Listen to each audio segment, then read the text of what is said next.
Empezó el 12 de abril cuando Aznar convocó las elecciones y el 14 de abril se proclamó la Segunda República tras que Alfonso XIII renunció al trono.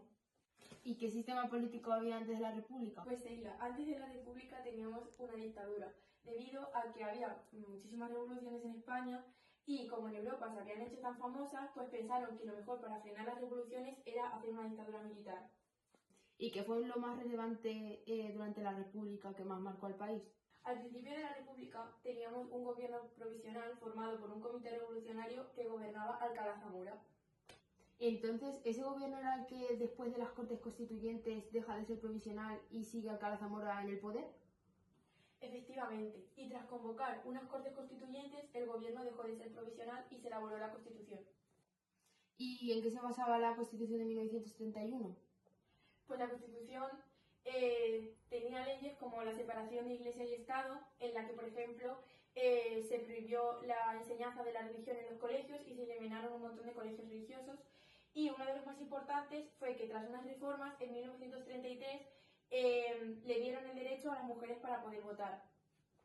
Además, teníamos la separación de poderes, el legislativo estaba en el Congreso de los Diputados, el ejecutivo en el presidente de la República y el judicial en el Tribunal Supremo. Además, el jefe de la República podía convocar o nombrar al jefe del gobierno, pero las Cortes lo podían sustituir. Y además, las regiones que quisieran podían solicitar un estatuto de autonomía. ¿Y esta Constitución fue aprobada? Bueno, sí, esta Constitución fue aprobada y se eligió a Alcalá Zamora como presidente de la República y se eligió a Azaña como presidente del gobierno. Y además inicia el bienio reformista en el que se añadieron otras reformas, además de las de la Constitución. ¿Sabéis cuáles fueron las diferentes reformas? ¿No hubo como reformas sociolaborales con la ley de los contratos del trabajo, la ley de laborio forzoso para poder trabajar bien la tierra y la ley de accidentes del trabajo?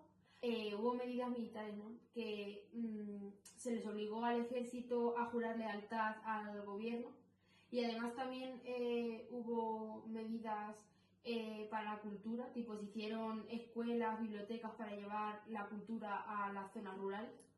Sí, y además se hicieron otras medidas religiosas como la ley de consagraciones religiosas y además se disuelve la compañía de los jesuitas. Y de autonomía, que solamente el Estatuto de Autonomía Catalán fue aprobado en 1932 tras el golpe de Sanjurjo. ¿Y hubo algún problema con este sistema de gobierno, como hoy en día ya no lo tenemos? Sí, como por ejemplo la oposición de la izquierda. Destacan grupos anarcosindicalistas como la CNT o la FAI que provocaron huelgas y ocupaciones de tierras. Y además, la Guardia de Asalto Republicana reprimió duramente contra los peones agrícolas sublevados. Y todo esto la prensa lo utilizará en contra de Azaña y al fin los socialistas van a abandonar el gobierno. Entonces, este fue uno de los problemas principales que tuvo como consecuencia que Azaña tuviera que convocar elecciones anticipadas, ¿no? Pues efectivamente, Seila. Bueno, ha llegado la hora. Mañana seguimos con la segunda parte de la Segunda República. Vale, profesora, mañana nos vemos.